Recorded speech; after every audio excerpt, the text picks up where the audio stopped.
SIR की प्रक्रिया में खामी और वोट चोरी मुद्दे पर कांग्रेस ने देशव्यापी प्लान बनाया है। पार्टी कल से अलग अलग राज्यों के कांग्रेस हेडक्वार्टर्स में इसके खिलाफ विरोध करेगी। इसके साथ ही दिसंबर में रामलीला मैदान में एक बड़ी रैली होगी।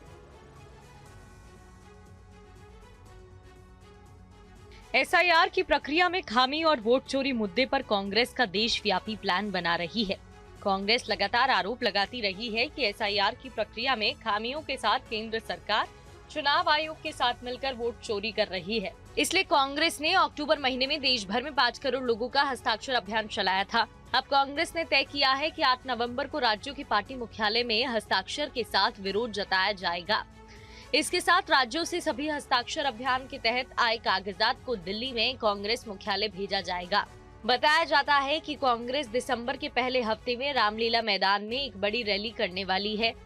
इसमें इंडिया ब्लॉक के नेताओं को भी आमंत्रित किया जाएगा। इस रैली में 5 करोड़ से ज्यादा लोगों के हस्ताक्षर अभियान को जनता के बीच रखा जाएगा। इसके बाद इन हस्ताक्षरों के दस्तावेज राष्ट्रपति को सौंपे जाएंगे। कांग्रेस तय कर चुकी है कि इस मुद्दे पर वो खुद सुप्रीम कोर्ट नहीं जाएगी, सुप्रीम कोर्ट स्वतः संज्ञान ले।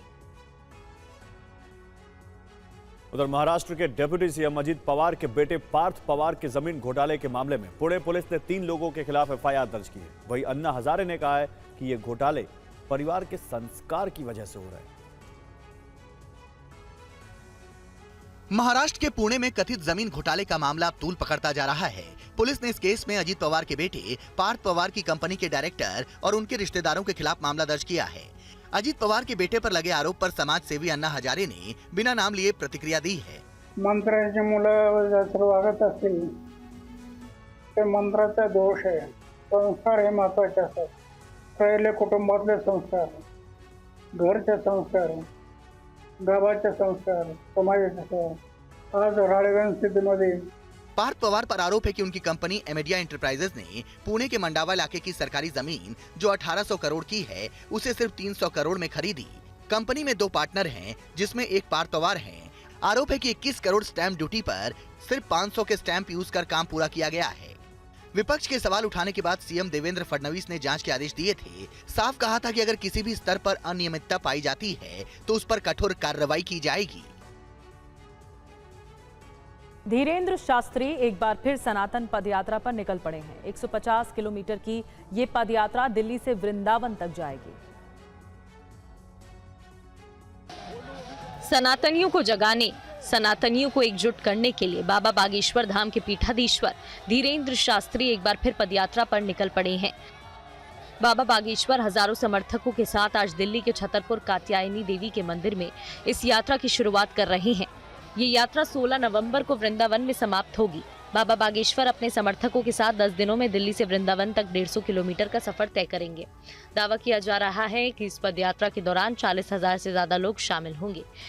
इस यात्रा में 7 संकल्प लिए जाएंगे। इनमें धर्मांतरण रोकना, लव जिहाद पर लगाम के साथ साथ हिंदू धर्म में भेदभाव खत्म करना शामिल है। यात्रा में 15 रथ शामिल हैं, जिनमें हिंदू दर्शन की कई झांकियां हैं। यात्रा को लेकर बागेश्वर धाम के पीठाधीश्वर ने कहा कि ये यात्रा हिंदू समाज के लिए है, किसी के खिलाफ नहीं है। बाबा बागेश्वर का कहना है कि इस यात्रा का उद्देश्य सनातनियों को जगाना है, भारत को हिंदू राष्ट्र बनाने के लिए लोगों को प्रेरित करना है। इस यात्रा में सभी से आर्थिक नहीं, सिर्फ शारीरिक और मानसिक सहयोग का आग्रह किया गया है। बाबा बागेश्वर की सनातन एकता यात्रा जारी है। ये यात्रा फरीदाबाद पहुंची है। बागेश्वर की यात्रा आज से शुरू हुई है और देश की एकता के लिए ये पद यात्रा निकाल रहे हैं, ये कहना है बाबा धीरेन्द्र शास्त्री का। भारत का हिंदू जगेगा, अब डरपोक नहीं रहेगा, ये कहा। हिंदुओं को छेड़ने वालों को छोड़ा नहीं जाएगा। गज़वाए हिंद की साजिशें बंद होगी। पंडित धीरेन्द्र शास्त्री हमारे साथ है, क्या संदेश यात्रा के द्वारा?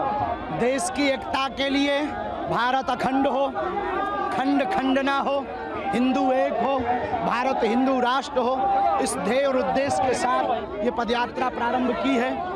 आज दिल्ली से प्रारंभ हुई है, वृंदावन तक जाएगी।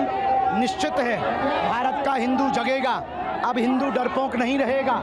हिंदुओं को जो छेड़ेंगे उन्हें स्पष्ट रूप से छोड़ा नहीं जाएगा। ये देश में जो गजवाए हिंद चाहते, इस देश के जो टुकड़े करना चाहते, इस देश को जो मिटाना चाहते, उनकी साजिशें बंद होंगी निश्चित रूप से। आपकी परिकल्पना क्या है? वाले हिंदू हिंदू राष्ट्र की परिकल्पना क्या है आपकी? हिंदू राष्ट्र कैसा होगा?